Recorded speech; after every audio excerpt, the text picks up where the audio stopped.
우리 젊은 친구들이 스마트폰 보는 거에 한 2분의 1만 성경 보면 정말 훌륭한 사람들 여기서 다 나올 수 있어요. 정말. 정말이에요. 거짓말 아니에요. 고린도서 5장 18절 19절 읽겠습니다. 모든 것이 하나님께로 났나니 저가 그리스도로 말미암아 우리를 자기와 화목하게 하시고 또 우리에게 화목하게 하는 직책을 주셨으니 세상을 자기와 화목하게 하시며 저희의 죄를 저희에게 돌리지 아니하시고 화목하게 하는 말씀을 우리에게 부탁하셨느니라. 아멘. 6장입니다. 도르트 신조 강의 34번째 시간. 6장 13페이지 6장 읽겠습니다. 그러므로 자연의 빛이나 율법이 할 수 없는 그 일을 하나님께서는 화목의 말씀 내지 화목의 사역을 통한 성령의 역사로서 행하신다. 그리고 이 말씀은 메시아에 관한 기쁜 소식이며 구약이나 신약 아래에 있는 어느 누구든지 이 소식을 믿는 자들을 하나님께서 기꺼이 구원하셨다. 그렇습니다. 자연 계시와 일반 은총을 통한 본성의 빛으로는 결코 구원에 이를 수 없고 이것은 율법을 통해서도 마찬가지다. 교리는 그것을 설명하고 있습니다. 인간을 구원으로 인도하는 것은 인간이 가진 어떤 의지적 노력으로 가능한 것이 결코 아니고 자의적인 어떤 회개와 믿음의 조건을 스스로 충족했다고 해서 이루어지는 것도 아니라는 것을 교리는 우리에게 설명해 주고 있습니다. 구원을 위한 어떤 선도 행할 수 없고 죄악에 치우쳐서 하나님께로 돌아가지도 않을 뿐더러 돌아갈 수도 없는 존재가 죄 아래에 있는 자연인의 모습이다. 이런 말씀을 드렸습니다. 자연인은 자기의 의지로 회개할 수도 없고 자기의 어떤 의지로 복음을 믿을 수도 없는 사람입니다. 그래서 여러분들에게 만약에 예수 그리스도의 복음이 믿어지거나 여러분들이 회심하지 않은 사람이라고 자꾸 고집부리면 안 된단 말이에요. 회심하지 않은 사람이 어떻게 복음이 믿어져요? 어떻게 십자가의 그리스도의 그 대속의 은혜가 그게 믿어질 수 있냐고요. 믿음이 생겼는데 목사님 저는 구원 못 받은 것 같아요. 그런 얘기 자꾸 하지 마시라고요. 그 반대도 문제지만 구원을 위해서 스스로 자기를 준비시킬 수 없는 존재입니다. 여러분 가운데 구원의 예비적 단계에 있는 사람이 있을 수 있어요. 근데 그런 사람들이 하는 얘기가 목사님 저는 불택자인가 봐요. 저는 하나님이 택해주지 않은. 다시 얘기합니다. 구원을 준비하는 일조차도 자기 힘으로 할 수 없는 거예요. 오직 성령의 역사하심을 통해서 구원의 예비적 단계이든지 중생이든지 하나님이 회심케 하시는 이런 은혜들 그리고 하나님 앞에 참회하게 만드는 어떤 이런 역사들은 오직 성령의 역사하심을 통해서 이루어질 수 있는 것입니다.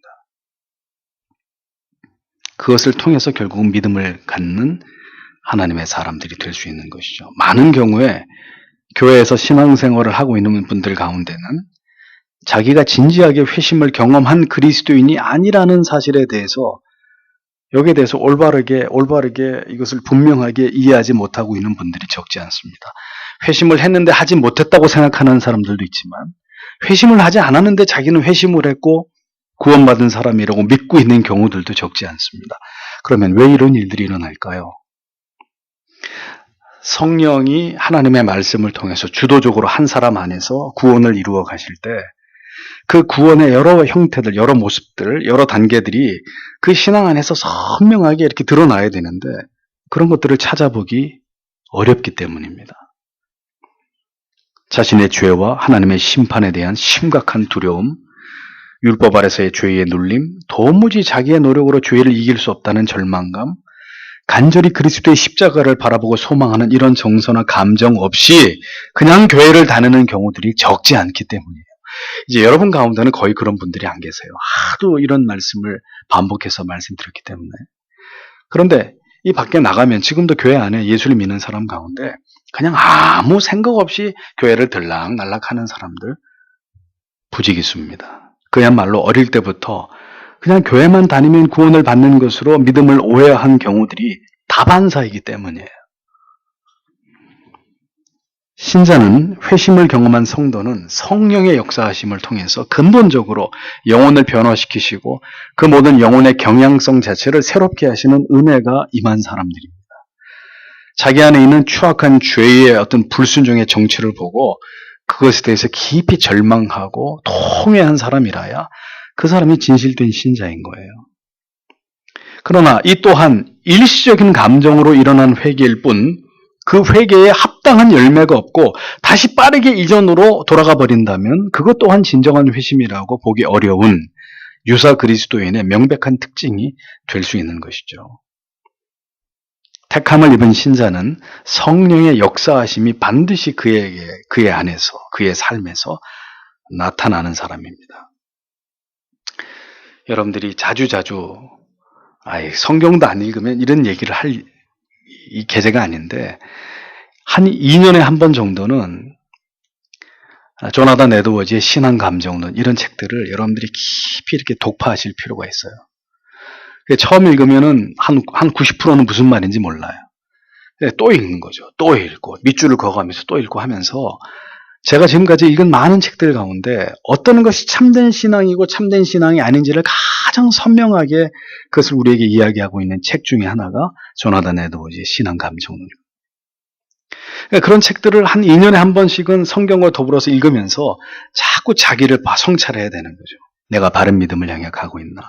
지금 나의 감정의 상태, 나의 생각, 나의 판단, 나의 모든 삶의 형태들을 볼 때 이게 내가 참된 신자의 길을 가고 있는 사람이 맞나? 자꾸 피드백을 해야 되는 거예요. 성령의 역사하심이 나타납니다. 그 성령의 역사하심은 철저하게 복음을 통해서 나타나는데 이 복음이 임하게 되고 그 복음을 통해서 영적인 각성과 깨달음을 얻게 될 때 비로소 한 영혼은 이제 하나님 앞에서 자기의 정체를 알게 되는 거예요. 인간이라는 어떤 존재인가? 나라고 하는 존재는 하나님 앞에서 어떤 존재인가? 이것을 깨닫게 되는 것이고 죄가 무엇인지를 알게 되는 거예요. 그냥 추상적이고 막연하던 그런 죄가 실제적으로 무엇인지 그 죄라고 하는 정의가 뭐고 그 죄가 어떻게 우리 안에 그 죄가 들어와서 어떠한 비참한 상황을 만들어냈는지 이런 것들을 선명하게 깨닫게 되는 것입니다. 하나님의 사랑과 은혜의 그 크심과 그 하나님의 사랑과 은혜에 비해서 너무나 보잘것없는 인간의 자꾸 보잘것없음을 선명하게 이해하고 인식하게 되는 것입니다. 그것이 한 사람에게 참된 믿음이 임할 때 그의 신앙의 정서 속에 나타나고 있는 어떤 분명한 변화들이고 현상들이라는 거예요. 그런 거 아무것도 없이 열심히 교회를 왔다 갔다 하고 있는 사람은 믿음과 구원하고는 거리가 먼 사람이 되겠죠. 누구든지 성령이 하나님의 말씀을 통해서 인격적으로 그 영혼 가운데 임한 경험을 하지 않은 사람은 그런 사람의 신앙은 지극히 불안하고 지극히 위험하고 지극히 형식적이고 지극히 습관적일 수밖에 없는 이런 양상을 드러내게 되어 있다는 것입니다. 자신이 믿고 있다고 생각하는 것과 진실로 성령 안에서 복음을 통해서 변화를 받고 그 이후로도 지속적으로 하나님의 말씀을 통해서 진리를 깨닫고 그 앞에서 자신을 쳐서 복종시킴으로 그리스도를 닮아가는 거룩한 변화를 이루어가는 것과는 별개의 문제입니다. 별개의 문제. 왜 교회를 다니는데도 우리 자신이 변하지 않는 것일까? 왜 우리 안에 있는 죄성 때문에 여전히 수많은 상처를 주고받는 삶에서 우리는 벗어나지 못하는 것일까? 딱 한마디로 얘기하면 그 사람이 아직도 복음을 통해서 그 십자가의 위대한 사랑 앞에서 이렇게 꺾어진, 굴복당한 그 십자가에서 완전히 자기가 이렇게 깨져버린 산산조각이 난 그 십자가의 구속의 은혜 앞에 굴복당한 적이 없기 때문입니다.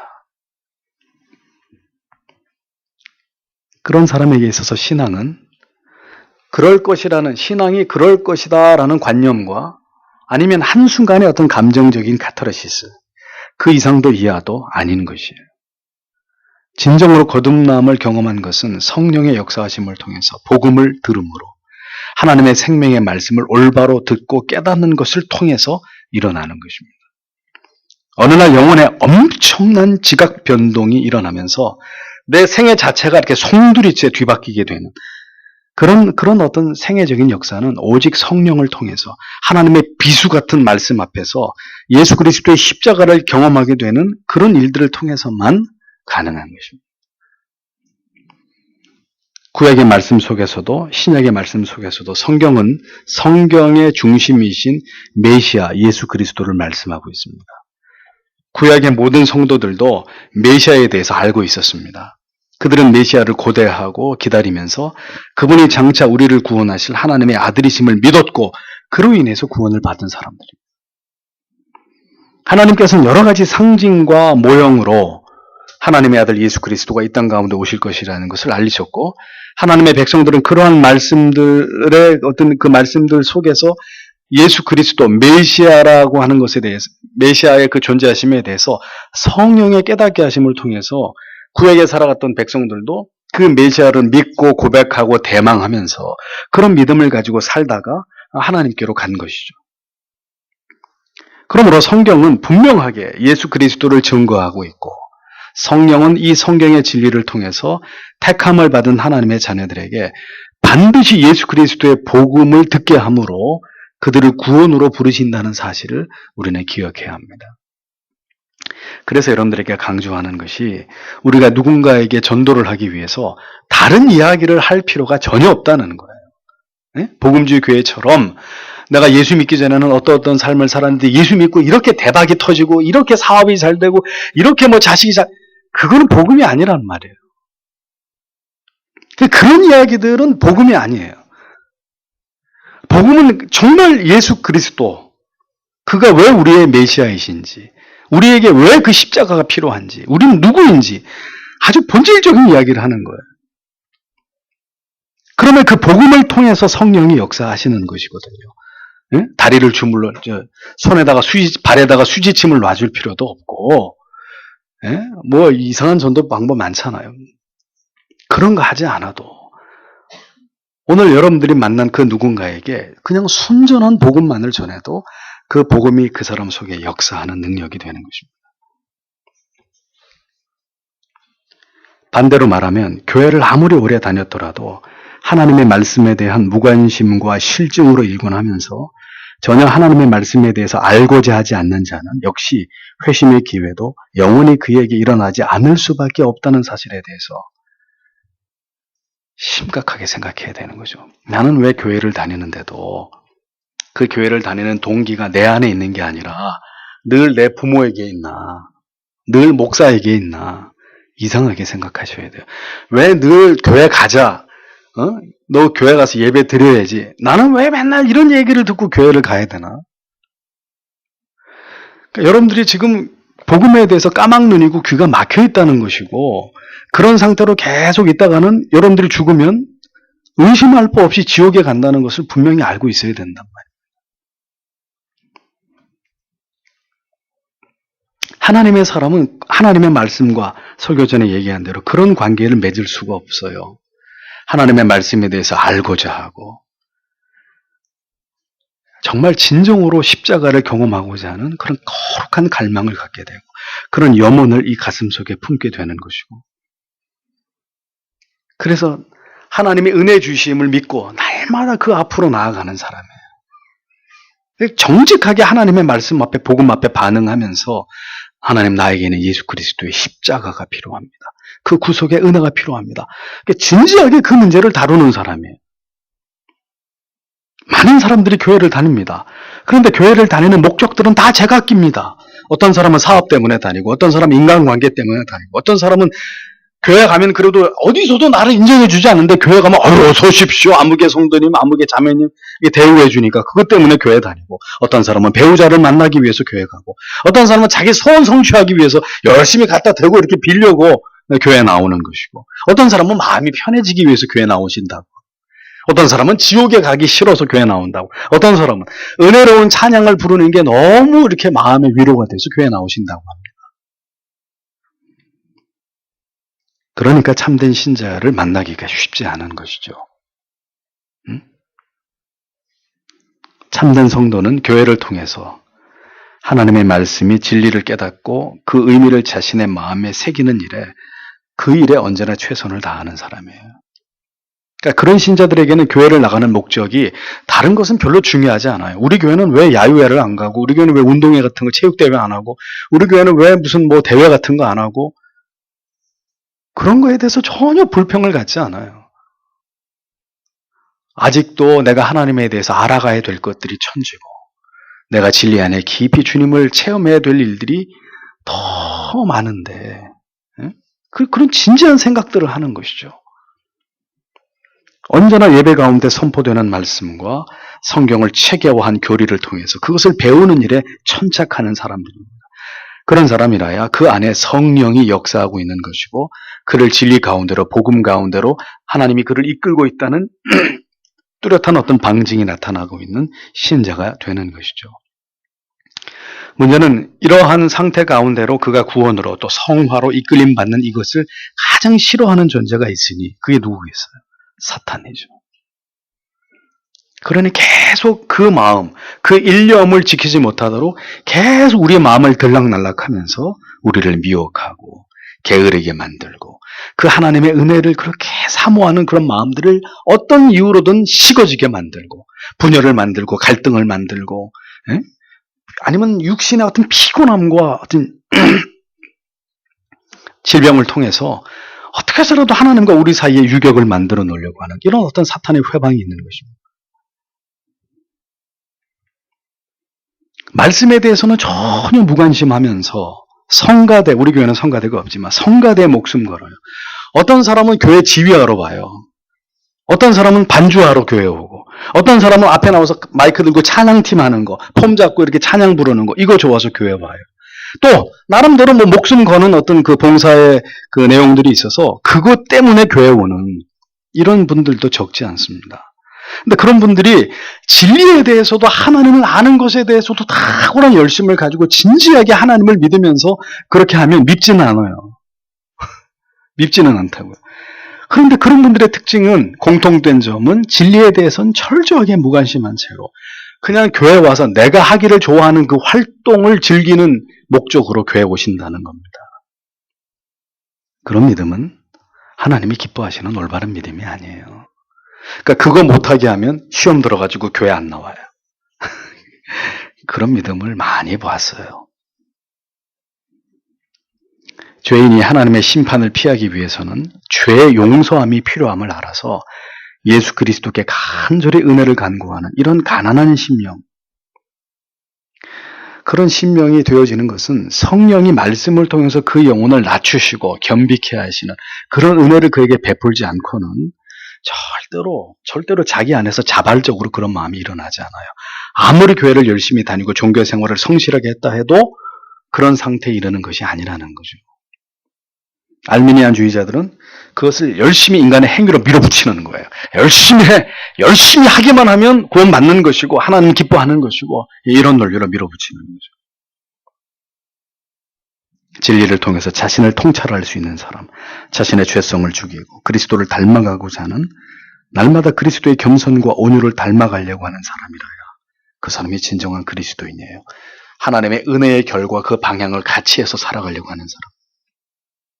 하나님의 말씀을 통해서 깊은 은혜를 체험하고 그 말씀이 이 두꺼운 영혼의 각질을 깨고 이 안으로 들어와가지고 이 안에서 그러면 어떻게 하나님 앞에 살 것이냐, 이 문제를 가지고 진지하게 고민하게 만드는 사람.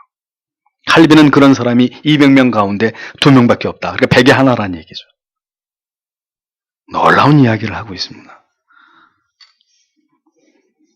그렇게 하나님의 말씀이 이 안으로 파고 들어와서 이 안에 뿌리 내리는 사람이라야 전혀 슬퍼할 일이 없음에도 하나님의 말씀을 이렇게 읽으면서 오늘의 이 시대를 바라볼 때 거룩한 슬픔이 밀려오는 것을 느끼는 거예요.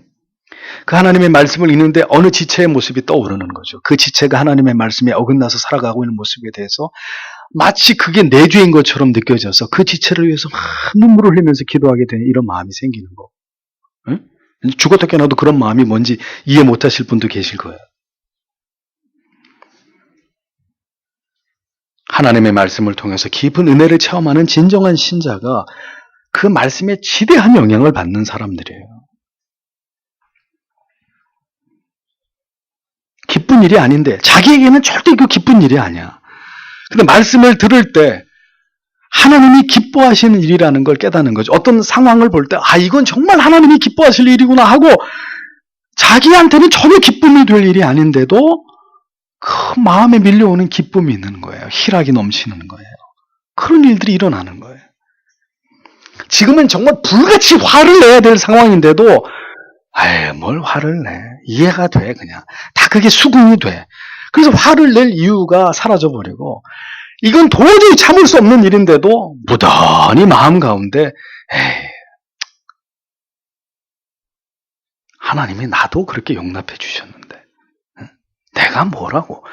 무던히 그걸 인내할 마음이 생겨나더라는 것이죠. 그게 내가 나를 그렇게 만들어서가 아니라, 하나님의 은혜가 우리에게 임하게 될 때, 그 하나님의 은혜가 폭포수처럼 부어질 때 그렇게 되더라는 것입니다. 그 사람이 그리스도의 사람인 거예요. 도저히 용서할 수 없는 사람인데 어느 날 형제님 용서합니다. 더 이상 그 일로 인해서 나한테 미안해하지 마십시오. 아무 일도 없던 것처럼 나는 그대와 예전처럼 다시 지내고 싶습니다. 전혀 개의치 말라고. 그런 마음이 생기는 거죠. 왜요? 성령이 하나님의 말씀을 통해 우리 안에 계속해서 은혜를 주입하기 때문에. 둘 중에 하나입니다. 그리스도인이 아니든지 은혜를 다 유실해버린 사람이든지 이 모든 작용이 안 되는 사람은 이 둘 중에 하나예요. 원래부터 그리스도인이 아니든지 아니면 충만한 은혜 가운데 그런 삶을 살았는데 지금 그 은혜를 다 잃어버린 바 되어서 정말 그 아버지 집에서 재산을 받아가지고 다 떨어먹은 탕자 같은 그런 사람이 됐든지 둘 중에 하나란 말이에요. 그가 처음부터 예수 그리스도의 복음을 체험한 적이 없는 사람이든지 그런 은혜를 경험했어도 죄와 불순종 가운데 점점 세상을 가까이 하면서 하나님과 멀어져가지고 그 은혜의 감각들을 모두 다 잃어버린 채로 지금 깊은 침체에 빠져 있는 사람이든지 그 둘 중에 하나란 말이에요. 성령 안에서 성경의 진리로 끊임없이 하나님과 교통하면서 하나님의 말씀을 듣는 성도는 언제나 하나님 앞에 백기를 들게 되어 있습니다. 하나님께 복종합니다.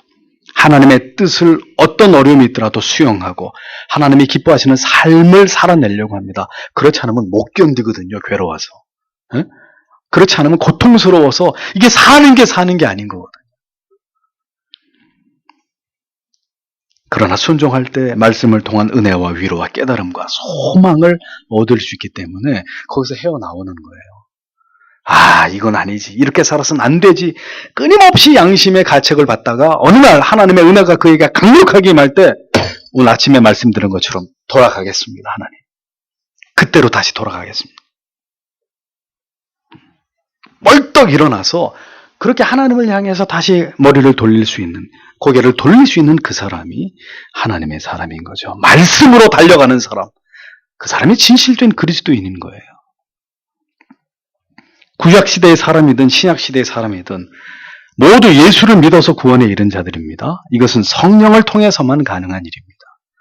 성령을 통해서 영혼을 거듭나게 하시는 하나님의 역사를 구약은 곳곳에서 기록하고 있죠.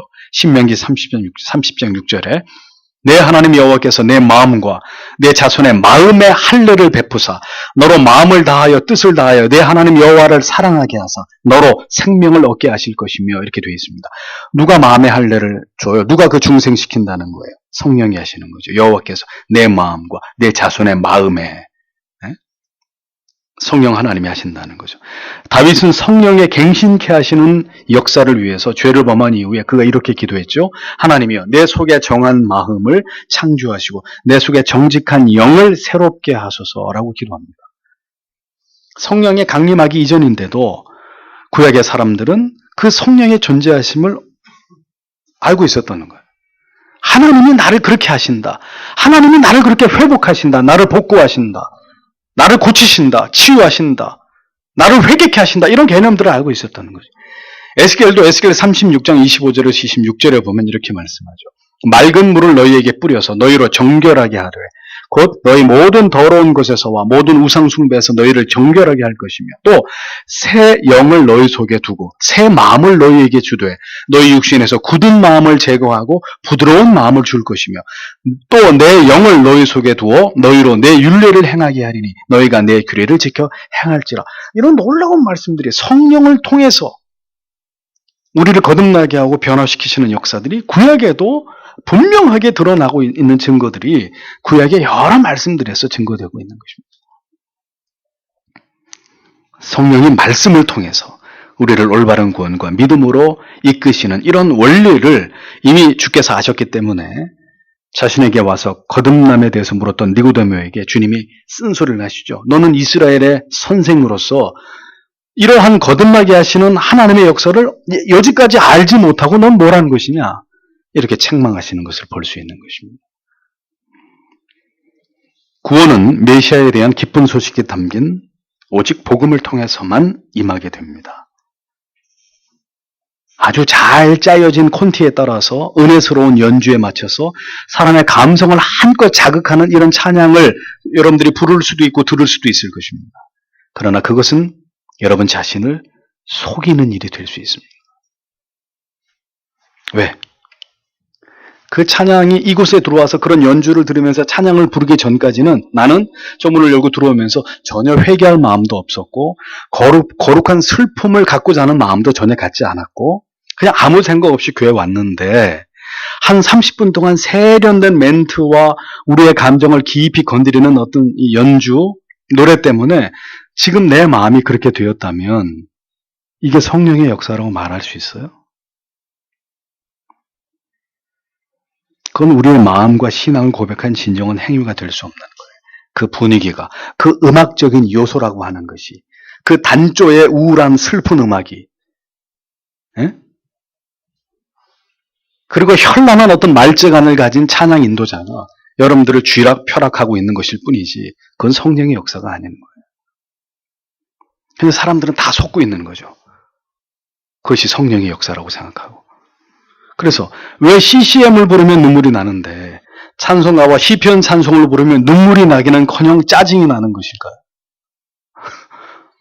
왜 그런 일이 가능할까요?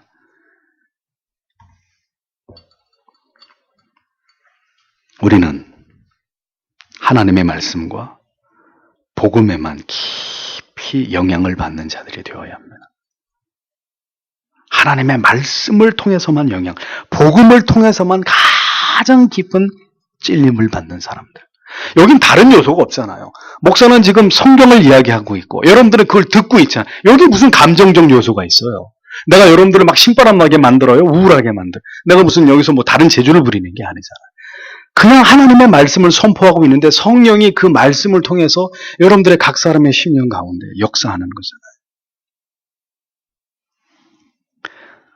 똑같이 본문을 가지고 설교한 내용을 여러분 모두가 설교를 듣는데 여러분 모두에게 필요한 말씀을 그 안에서 여러분들이 받아요. 기가 막힌 일 아니에요?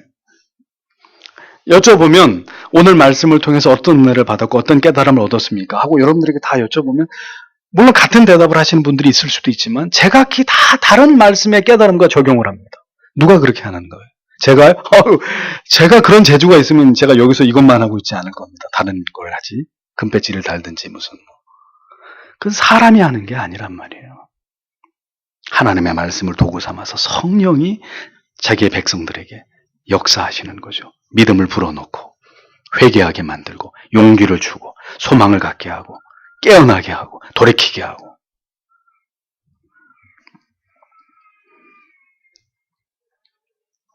다른 것은 이렇게 얼마든지 우리 자신과 다른 지체들을 기만할 수 있는 일종의 기교이기 때문에 우리는 그런 요소들을 거부하는 것입니다. 전혀 흥분될 일도 아니고 흥분될 상황도 아닌데 사람을 흥분시키는 게 뭐죠? 음악적 요소입니다. 감정의 요소입니다.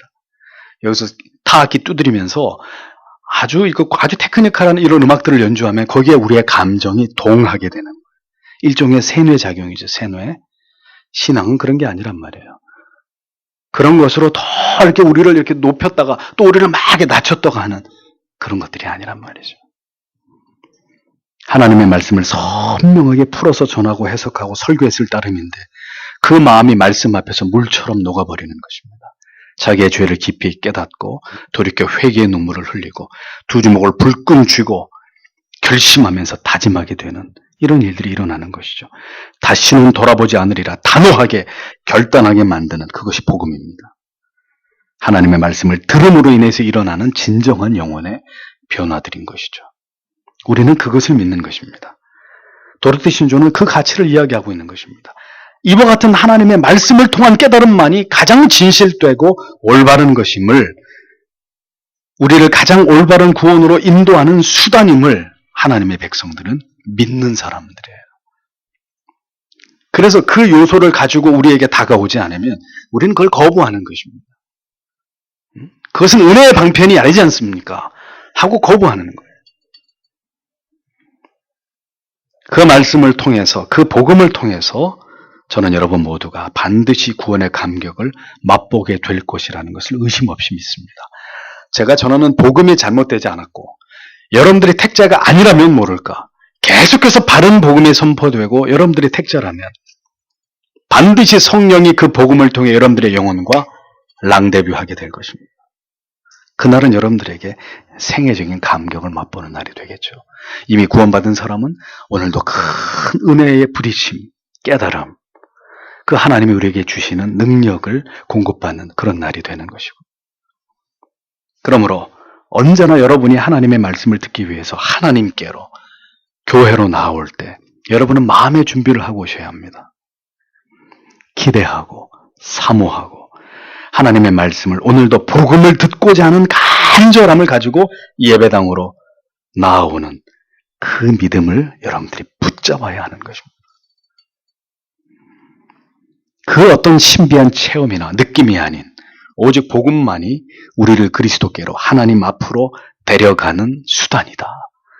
오늘도 이 교리의 가르침을 기억하시면서 하나님, 오직 하나님의 말씀에만 영향을 받는, 그 말씀에 가장 깊이 찔림을 얻고 그 말씀이 가장 나에게 큰 나를 움직이는 원동력이 되기를 원합니다. 사람도 아니고 다른 요소들이 아닌 오직 하나님의 말씀, 내 평생의 삶이 그렇게 하나님의 말씀으로 인도함을 받는 참된 신자의 삶이길 원합니다. 라고 기도하셔야 합니다. 그리고 기도만 하셔서는 될 게 아니라 부디 성경을 읽으세요.